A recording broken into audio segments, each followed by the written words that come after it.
Welcome to Tony Byrne's View with news you can use.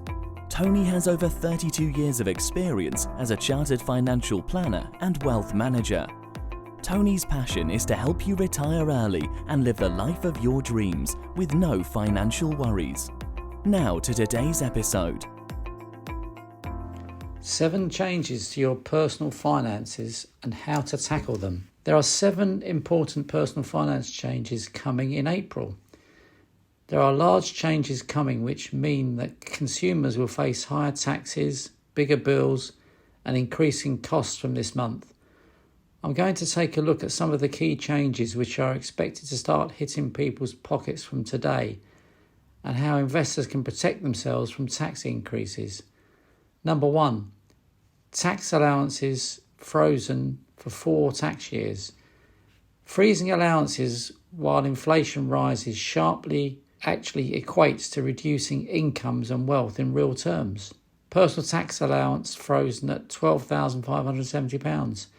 Probably the biggest change coming in from today will be that the personal tax-free allowance will be frozen at £12,570 and the higher rate income tax threshold will be frozen at £50,270. The Treasury forecasts this will cost taxpayers £1.6 billion in the tax year beginning April 2022 and at a total of £19.2 billion by 2026. Pensions lifetime allowance frozen at £1,073,100. While freezing the pension lifetime allowance at just over £1 million might sound like a relatively minor move aimed at the wealthiest in society, large swathes of Middle Britain are now at risk of being dragged into its net.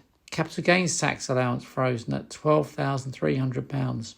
The group probably most at risk from higher capital gains tax are landlords and second property owners, as houses can't be sold in chunks to realise £12,300 of profit every year, nor can they be put in an ISA. Inheritance tax threshold and main residence nil rate band frozen at £325,000 and £175,000.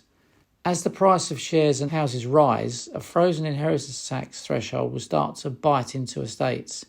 The Treasury expects the freezing of the IHT allowance to bring in an extra £1 billion between now and 2026. So it will be a substantial burden for those estates which grow in value in the next few years. Number 2, new social care tax. National insurance increases by 1.25 percentage points for employees in April and 1.25% for employers too. The government is expecting to raise £12.7 billion on this measure in the next tax year alone to be spent on health and social care services. 3, dividend tax rate increases. As part of the new social care tax measures, the Treasury is also increasing the dividend tax by 1.25% in April, so that the tax rises as follows. Basic rate taxpayers rise from 7.5% to 8.75%. Higher rate taxpayers rise from 32.5% to 33.75%. Additional rate taxpayers rise from 38.1% to 39.35%. This measure is expected to raise £1.3 billion in the coming tax year and will hit company directors who draw on income in dividends, as well as investors who haven't wrapped income-producing assets into an ISA or self-invested personal pension plan. Taxpayers will still be allowed £2,000 of dividends tax-free, but anything above that will be taxable. 4, energy price cap rises. From April, the rise in the energy price cap means the average bill will rise by £693 a year to £1,971. More than 22 million households will have to fork out that extra £693 a year on average from April, meaning that collectively the nation's energy bills will rise by more than £15 billion. 5, national living wage increases to £9.50 for over 23s. There is some good news in the raft of changes which are being introduced in April, which is that the national living wage will be seeing a big increase of 6.6%. 6. VAT rate for hospitality businesses increases. From 1st of April, the reduced rate of 12.5% for hospitality businesses will rise back up to 20%. The cut to VAT and staggered increase back to 20% has helped to prop up some businesses and stop them from raising prices. But after VAT jumps back up in April, it's likely many will be forced to increase their costs, meaning a meal out or a few nights away will cost that bit more. 7. State pension increases by 3.1% in April.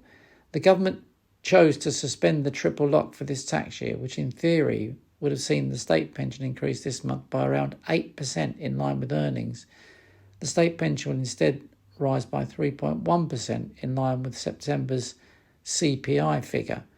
As a result, the basic state pension will increase from £137.60 per week to £141.85 per week in April.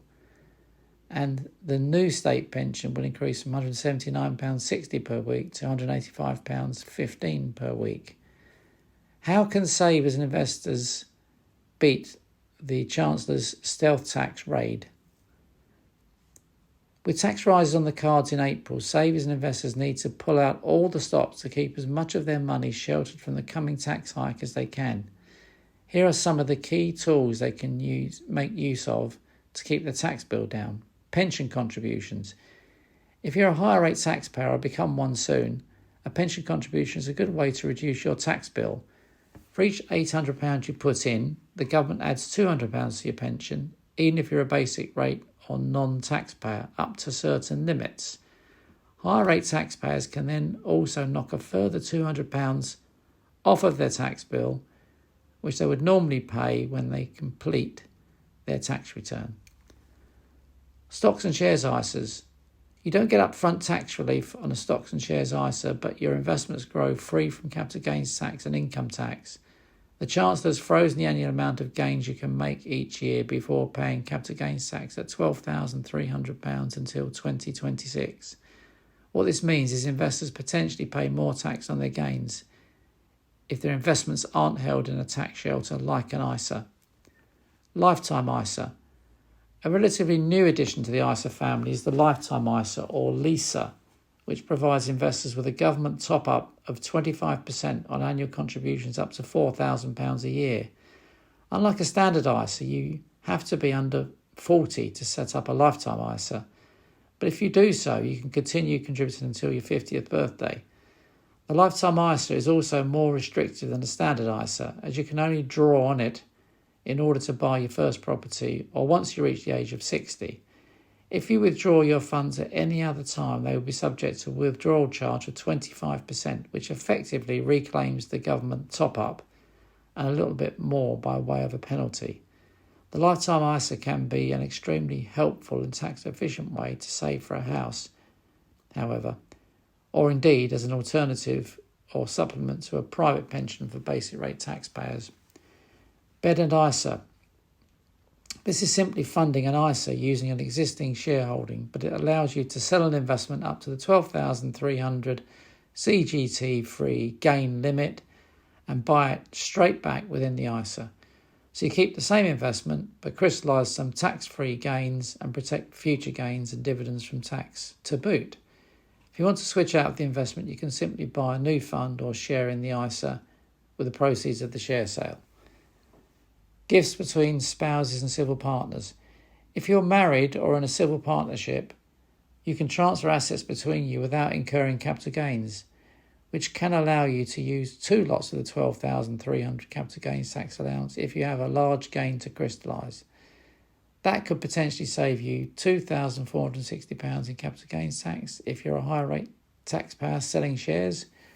You can then potentially perform 2 bed and ISAs, sheltering up to £40,000 of investments from future income or capital gains. AIM portfolios. The freezing of the inheritance tax allowance at £325,000 is expected to cost taxpayers around £1 billion over the next 5 years, so older investors should give IHT ample consideration. It's not always an easy conversation to have with family, and it's a difficult tax liability to manage. Although death and taxes are certain, their timing is not. Investing in an AIM portfolio can help minimise inheritance tax liabilities by investing in qualifying AIM companies which aren't subject to inheritance tax if you hold them for 2 years or more. VCT and EIS schemes. Investors who have used up their ISA and pension allowance might consider VCTs and EISs to reduce tax liabilities. These invest in very small, often unquoted companies, so risks are high and liquidity is low, but they do come with notable tax benefits.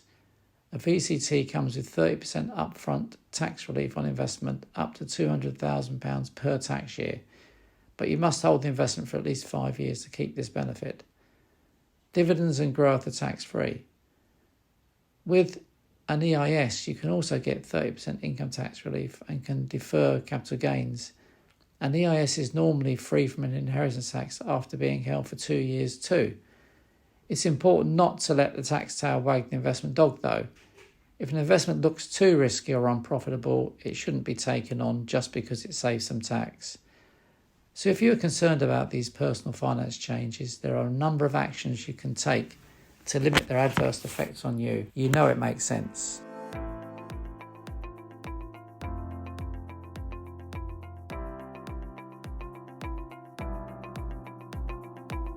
Thank you for listening to today's episode. If you enjoyed it, don't forget to share it with your friends and family. For more information, head to www.wealthandtax.co.uk.